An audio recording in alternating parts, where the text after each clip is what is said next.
Hey, what's up, Roxstars? It's Rox, and I am coming to you today with a review for Real Housewives of Atlanta, Season 8, Episode 9. Nope, Episode 10. So let's get to it, shall we? Alright, you guys, so let's get the nothings out of the way first. Cynthia, she's packing to go on a romantical type vacation. A whisk away, if you please. Peter is going to take her to some exotic location, and all he's told her to do was pack her bags and be ready when the car get there to get her. So she's excited. She has her daughter Noelle helping her pack. Cynthia, she's looking for something sexy. I was like, is that something? I guess she's 16, so we can't stay naive about our babies forever, right? But anyway, she's helping her pick out stuff. And while they're in the closet, Cynthia just slips it on Noelle. Does she think she should be giving Peter this second chance? And honey, Noelle was like, nah, baby, let me tell you, you burn me once, that's the only chance you get. And evidently, Noelle has gotten that way of thinking from her mother.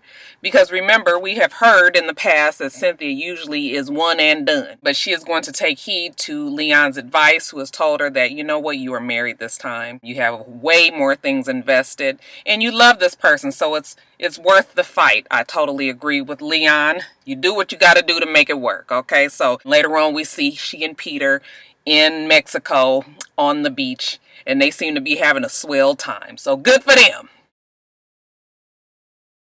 Porsha, we see her in the gym. Okay, she's with a trainer, and she said that he is here to help me sculpt my cornbread-fed ass. I guess that's the new saying for big booties. Lauren is there, okay, and Porsha has asked her to come down because they need to discuss the problems or the miscommunications of Lauren and Porsha as far as Porsha's businesses are concerned. Her naked hair, her naked lingerie? Whatever her lingerie line is called, and her other mini business ventures that Lauren is managing. Now, what it all boils down to is it's time to hire somebody else. Okay, I'm sure that it is a lot for TV. These two seem close enough where they seem like they can have a discussion, and I know nobody seems to think that Porsha is smart enough to realize that, sometimes our priorities change. However, I'm sure that Porsha realizes that priorities change. But for TV's sake, she tells Lauren that she's running a loose ship here, okay? I can't be missing packages and shit. These are shipments that's coming in. I have to send out my shit to all of my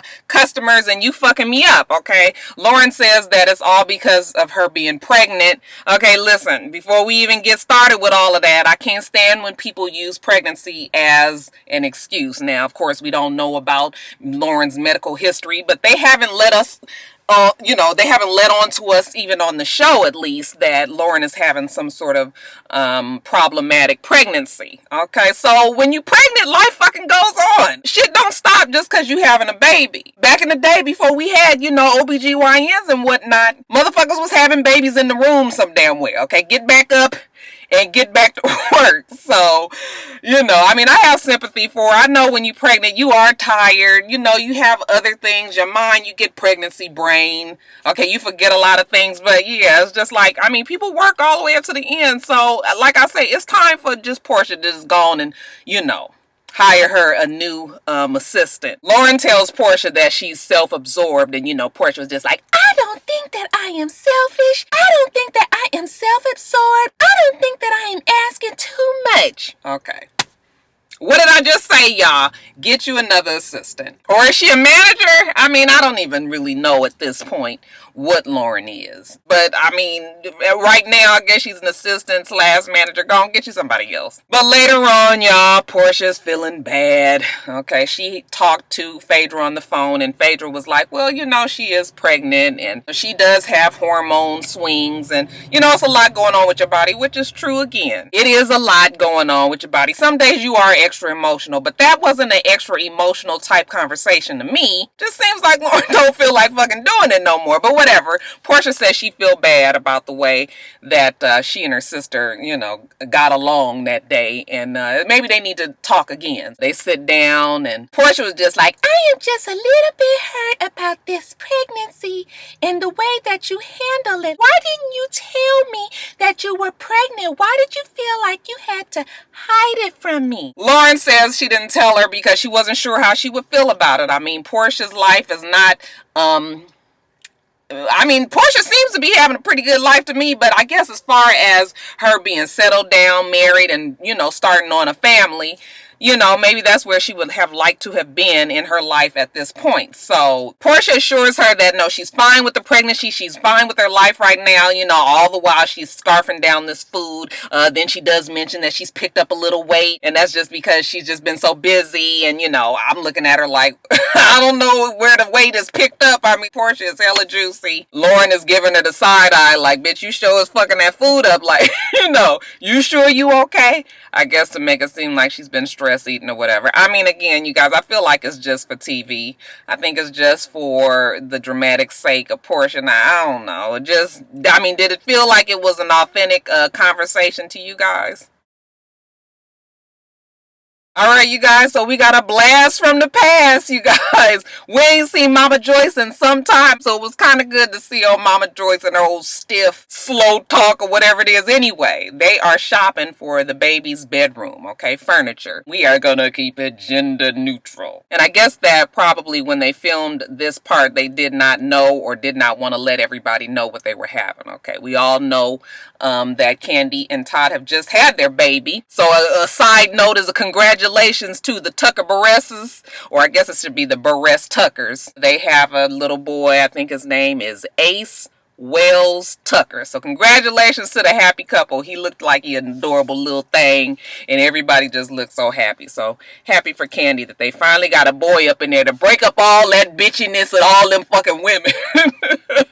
But anyway, they're shopping. Like I said, Mama Joyce, she's all in. Okay, Kandi said it has been a huge stress relief that my mama has been getting along with everybody. Joyce had to cut up so bad that, they had to go on and lay off Joyce for a little while. Mama Joyce seems to be very happy about her new grandson that's coming. She even says that she wants to have a crib in her house. Okay, Kandi is just like, you want a crib in your house too? Joyce was like, shit, yeah, I'm gonna be watching the baby too. I'm gonna be the world's best grandmama. Kandi says that Joyce was not as involved with Riley as I guess she would have wanted us to be. So that's why God fixes it for us. He gives us second chances to try to get it right before we go on and kick the bucket, So good for, not saying that Mama Joyce about to kick the bucket. She's not old at all, but I'm just saying she's got another chance to be the the grandmama that we all know she can be. Now, while they're there, Joyce asked her, so have you talked to Phaedra about any of it? And Kandi was just like, well, nah, I mean,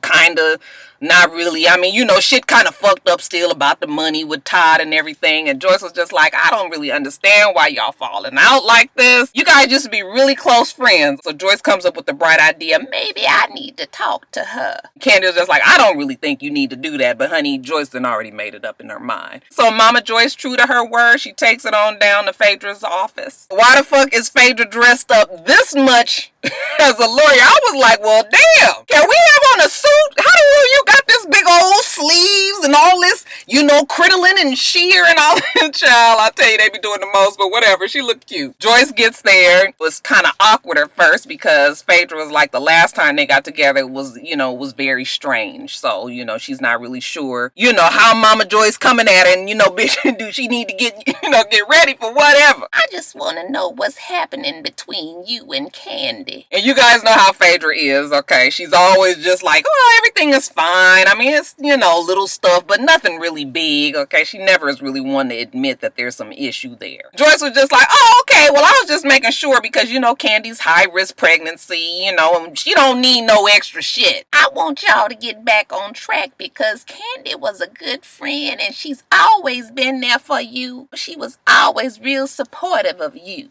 That Joyce was kind of looking at her like she was gonna fuck her up or something. I was just like, now what is it? It sort of was like, she was trying to help, but it was like this underlying, like, bitch, you go on and step over this motherfucker if you want to. I'll fuck you up too. Then all of a sudden they get on the subject of the baby shower. It was real strange that Phaedra decides to fall right in line. Okay, and now all of a sudden she's willing to help plan the baby shower. It's just like, oh, this is just so weird. But see, this is how the Tucker Barres family, or should I say the Barres Tucker family, they storylines move real fast, motherfucker. Get on or get off off. You got to stay with them or you gonna be lost. Now, yesterday they wasn't friends. Today everybody is good. So, yeah, I guess they planning this baby shower. We already know that Phaedra has a penchant for the hood-tastic, champagne wallet, but Kool-Aid plans. So, they talked about changing it from Coming to America, the theme for the wedding, to Coming to Atlanta. They said something about some fucking animals and all of that, y'all. I can't. But, this is Kandi, and now Phaedra mixed in. Child, ain't no telling what the fuck they gonna have at that baby shower. And lastly, you guys, Phaedra meets up with Todd. Now, I just told you how they storylines roll. Last week we was mad. This week we okay. We back on track with the video. We see a little clip of her pregnancy workout video that she and Todd shot together 12 hours after she shot that particular scene, that she went into labor. She looked really small there. I couldn't even believe she was 9 months pregnant there. But anyway, yeah, Todd, looked like he gonna get it together for her. Phaedra's like, why the shit fucked up? Why we got all these pixelated? What the hell is this? And the guy was just like, oh, it's just low resolution right now. We gonna fix all of that. Okay, and Phaedra's just like, okay, now, we don't know nigga hook up here. I want shit to be right. Todd assures her that it's gonna be right. She says if they get everything right, she will pay this $8,000, whatever his balance is due. My thing is just like, pay the damn $8,000 and be done with it. It's not gonna make or break you. Let's just be done with all of this. So, we over it, right? They got the video. She got the money. Let's pay it. Let's put the fucking video out and let that be that.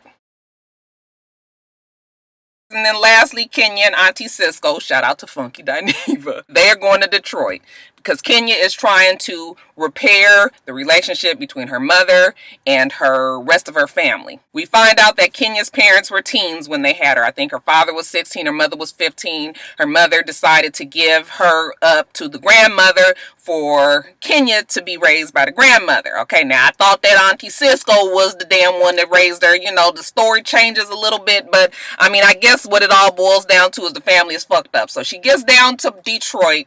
That wasn't nice, huh? I didn't mean the family is fucked up. Everybody got their own issues in their family, trust me. We all do. We just get to see her fucked upness up on the television screen. So anyway, she gets down to Detroit. Brandon was there. Okay, her ace boon coon. They get on the little bus and she's just discussing her life growing up with her parents and her grandparents and, Auntie Cisco and all the rest of them. Kenya has planned this family reunion. And Kenya is determined to have this tete-a-tete with, her mother, even though by pretty much all accounts of her family, she needs to drop the shit. I thought it was very interesting that she said that Lori would not give her mother her phone number. Why not? Okay, if you know that it's this important, so something there is weird. Okay, I'm sure that we only get, half of the story. Of course, the mama side of the family, we ain't getting their side. But it was just like if the aunt was really trying to help her, do whatever she needs to do to try to mend this relationship, like why wouldn't she help her in that sense? So that part was weird to me. Now later on, Kenya's at the hotel. Her father comes. He shows up with his new wife and their kid together. Okay, the wife just looked like, I am just here for my husband's sake. Looked like she didn't really want to be there. But, Kenya's just happy that her father is there for her in this venture that she's trying to do. So anyway, she gets the family on the bus. They driving around Detroit, past Motown records and, all the different little whatever is going on in Detroit, child. And she's talking to her dad, and the dad is giving us a little bit more background on how the grandparents, one of the grandfathers said, you can't bring no more illegal kids in here. Kenya was just like illegitimate, and it was like, yeah, that's what I meant. It was a whole bunch of, auntie this and uncle this and grandpappy that, and I didn't know, child, I don't know. But whatever it was, Kenya was not really a wanted child. But I guess they've worked to kind of get over this. Kenya daddy looked like he from the old school where you just kind of let shit in the past be in the past. And let's just deal with what's happening right now. But, like I said, Kenya's determined. So, while they're out and about, she has the bus pull her up to her mother's apartment or her mother's house. And she tells the cameras not to come with her. However, she still has her mic on her and, the cameras are looking from far away or whatever. She goes up to the front door and she's knocking on the door and she's just like, hi, it's Kenya. Knock, knock, knock, knock, knock. I just want to talk to you. Knock, knock, knock, knock, knock. Hi, it's Kenya. Please open the door. Knock, knock, knock, knock, knock. Now, evidently, while while she was doing this, the mother, even though we couldn't hear any of this, at least I couldn't hear it on TV. Maybe you guys did. But the mother evidently locked the door and she said to somebody, do not open the door. So Kenya knows that the mom is there. Again, we ain't heard none of this. This is just what she said. Dad can't take it no more. He goes out there and gets her. Like, come on, because I already know that she ain't gonna answer this damn door. You wasting your time. You just gonna end up being hurt. Get back on the van. And she gets on the van and she is hurt. I feel sorry for you guys. It's hard to relate to this kind of thing because I don't have this type of relationship with my mother or my family. But from what people tell me, I can imagine being rejected by your mother cannot be the best feeling. Even though it's been happening all your life, you guys, it's hard for me to,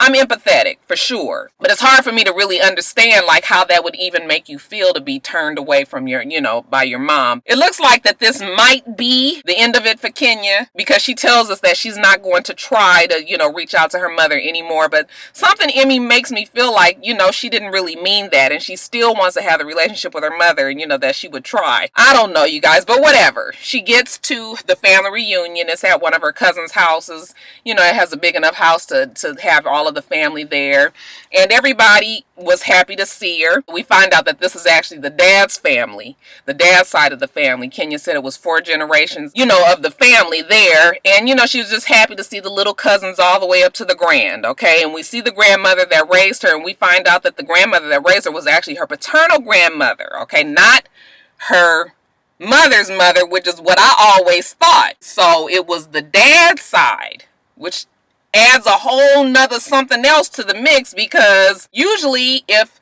the mother won't take care of their child, then the mother's mother will step in and take care of their child. Now when you start taking it to the daddy's side, then that's a whole nother level of abandonment to me. But the grandmother's there, and Kenya said this is the person that raised her. Again, don't know what's going on with the aunt, the mother's sister, because we find out that actually Auntie Cisco is related to the mother. Okay, they're sisters. So, once Kenya's talking and just thanking everybody for coming out, and as they're about to bless the food, once she finishes, she finds out that, her aunt actually was there. Auntie Laura was there.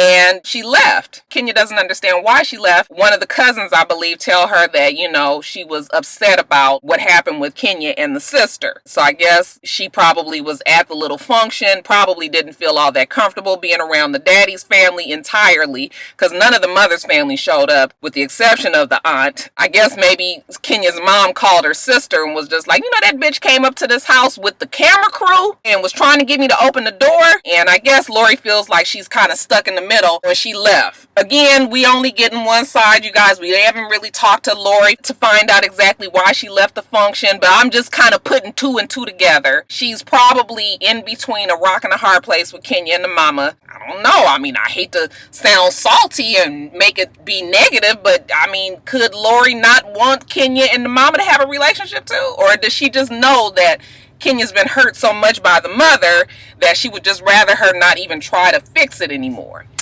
I don't know, you guys. The rest of that is going to be continued next week. But I guess we need to just go on and give the daddy credit. I know I said that the daddy is an asshole, and he still kind of seems to be that way. However, at least the man is there and making the effort to be there for his daughter who needs him. So, we're going to give daddy credit. All right, you guys. So that is it. You guys make sure that you rate, comment, and subscribe to... All right, you guys, that's it. I'm feeling more like myself again, back into the swing of things. So Love and Hip Hop will be up tomorrow. Make sure that you rate, comment, and subscribe to the channel. I'm itsrox. The channel is for itsrox, and everything else I do will be in the bottom part. All right. So I hope that you have a wonderful, wonderful rest of your day, and I plan on doing the same. Until next time, Roxstars. Bye.